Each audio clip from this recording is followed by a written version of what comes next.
For everyone who has ever felt broken, for anyone who believed their home or their heart wasn't enough, this is for you. I walked through depression and PTSD. 5 years ago, I chose to heal not with medication, but through faith, baking, painting, and homemaking. I created this show to remind you, peace is not found in a perfect house. It's found in a purposeful heart. Welcome home.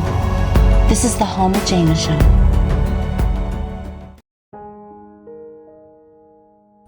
I used to walk through my house and only see the work. A blanket left in a heap on the couch, it was just another item for the one to-do list. Something to be folded, put away. Those little paw prints on the floor from our 3 cats, just more dirt to be mopped up. A counter dusted with flour after a morning of baking, it felt like such a failure. Evidence that I just created another mess to clean.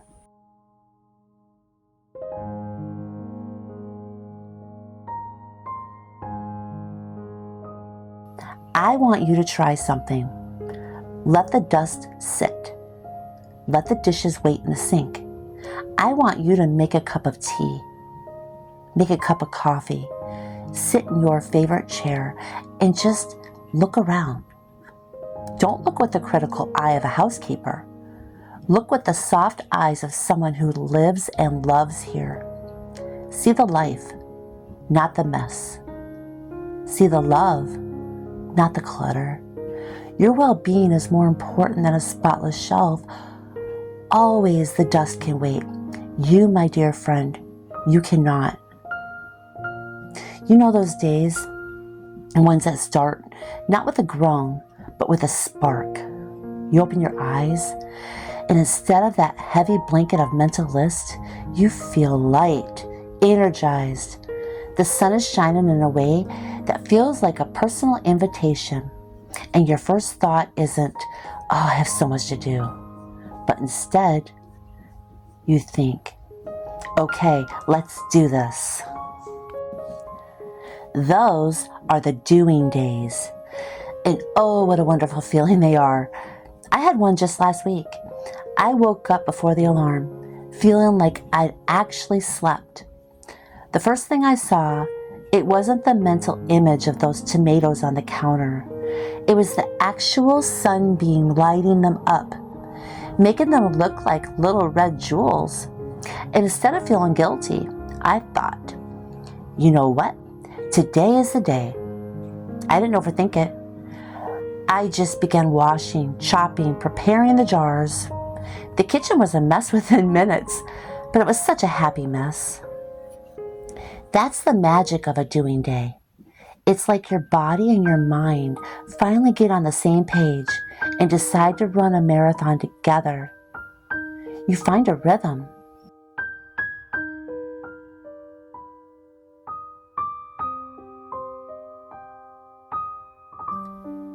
After the tomatoes were done, I moved on to the cucumbers.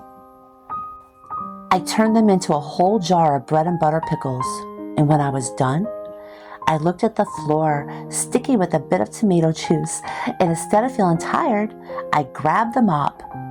And while I was at it, I saw the ceiling fan blades looking dusty, so I took care of that too. One thing just led to another.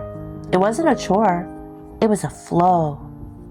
On those high tide days, even the big scary projects, they don't seem so intimidating. That closet that I'd been avoiding for months, I tackled it on a doing day.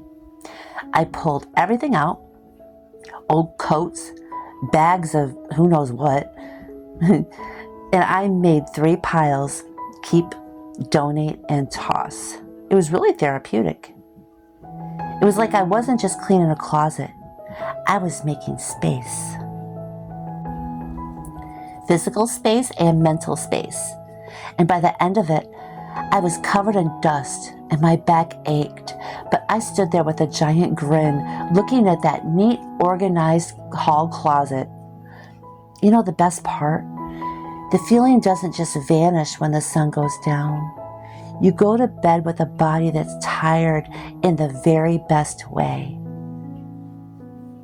It's an honest tiredness, the kind you earn from using your hands and your heart. You lie there, you can almost see the check marks next to all the things you did. The laundry's folded, pantry is organized, that one squeaky door hinge is finally oiled and silent. You feel like you've just kept up with the world, but you've actually just gotten ahead of it for once.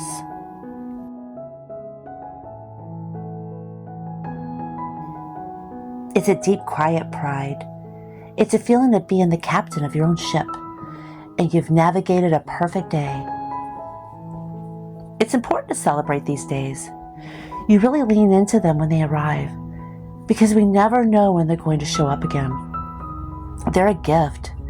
I used to feel almost guilty on these days too, thinking, why can't I feel like this every day?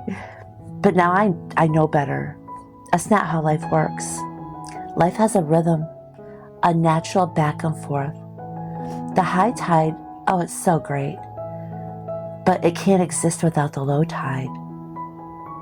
So when you feel that spark, that little surge of energy in the morning, don't question it. Don't waste it. Ride that wave.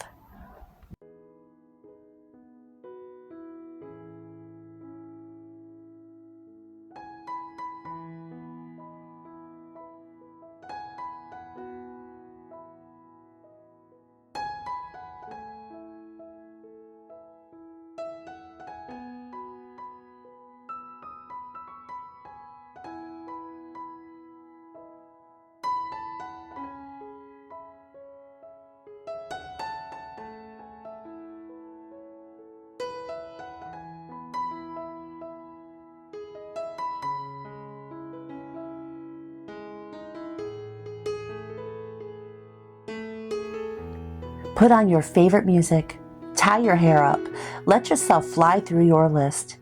Bake the bread, pull the weeds, paint the wall, finish the wreath, soak in the wonderful productive chaos of it all. Let yourself feel strong, capable, because you are. These are the days we stock up on. Not just canned tomatoes, cucumbers, and clean closets, but on feelings of accomplishment. We store them away like sunshine in a jar. So on the days when the tide is out and our energy is low, we can remember. We can take out one of those memory jars, open it, and remember the feeling of getting it all done. We can remember that we are, in fact, the same person who can conquer anything on the right day. And that person, it's always in there, waiting for the next high tide.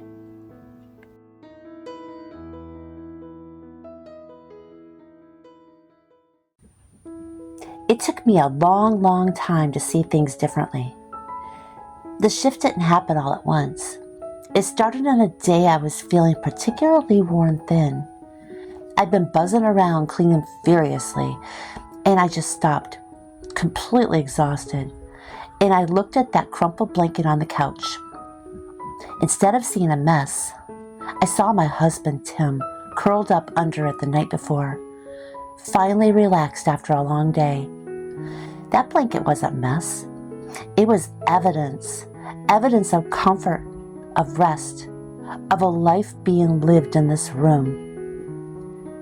In those paw prints, I followed them one day from the back door, through the kitchen, around the chair leg, into the sunny spot on the rug. I realized they weren't just dirt. They were a map. A tiny happy map of where my little furry friend had gone on his little daily adventure.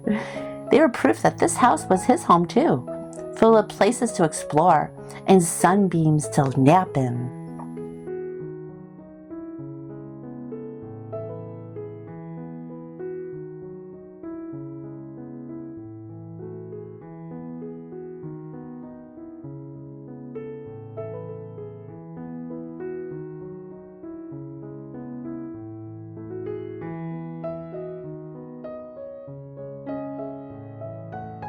And that flower on the counter, I was about to wipe it away in frustration one afternoon and it hit me. This isn't a cleaning fail. This is the residue of creation. It's the leftover magic from making something that would fill our bellies and bring us together around the table. We have to remember our homes are not museums. They're not meant to be looked at from behind a velvet rope. They are living, breathing diaries of our lives. Every scuff on the baseboard, it tells a story. Maybe of the time you moved the furniture to dance in the living room. The stack of books on the nightstand, that's not clutter. It's a pile of worlds you're about to visit, a sign of a curious mind. And the smudge on the window, that's from a nose pressed against the glass, watching for a loved one to come home. Love doesn't live in a perfectly organized cupboard. Love is messy, imperfect. It's the coffee mug left on the counter because you had to run out the door. It's the shoes kicked off by the door because you were finally home. It's the toys scattered on the floor after a visit from your grandkids. These are not things to be just frustrated about. These are the artifacts of our story. They're the proof that joy and connection happen here within these walls. So my friend, as we finish up, I want you to carry this one simple truth with you. Your worth, it was never meant to be measured by your to-do list. Some days you're going to conquer that list with the strength and joy, and you're going to cherish those high tide days. But on the other days, the low tide days, I hope you remember this permission slip. I hope you can put the broom down, close the door on the mess, and truly rest, knowing that you are enough exactly as you are. Your home is not a showroom. It's the living, breathing story of your life, and you are its heart.